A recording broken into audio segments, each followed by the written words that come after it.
actually the asmrtist that really inspired me.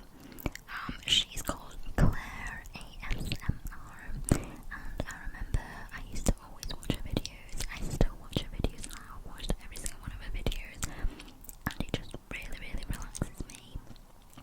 And ever since then, I've just fell in love with ASMR. To the point where I'm now doing my own channel on ASMR.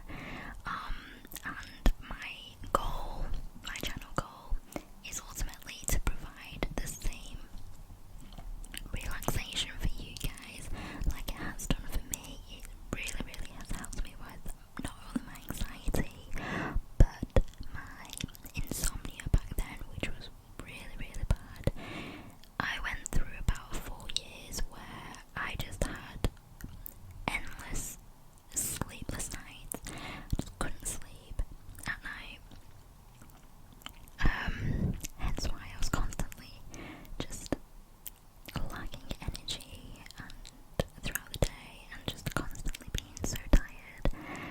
And it really did affect my my daily activities, my days. So yes, ASMR has benefited me in so many ways, and I am so glad that it has come about, and it's so nice to see the ASMR community grow so big now. I remember when I first started watching ASMR a few years ago, it was nowhere near as big as this. I'd say about 5-6 years ago, it wasn't nowhere near as big as this. And it's nice to discover so many new ASMR artists, which are growing as well.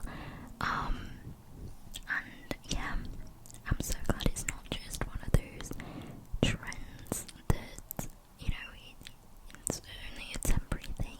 It's not ASMR. I feel like it's growing massively, and it will just continue to grow, And I feel like ASMR, there's still a lot of people who has never heard of ASMR or who doesn't understand ASMR, and I totally understand that. I totally get that. And I also understand that some people may not enjoy ASMR or are into ASMR, and that's also totally understandable, because it is not everyone's cup of tea. But I do want to point out that ASMR, there is this this negative stigma around ASMR, and I know there are a lot of people out there who has this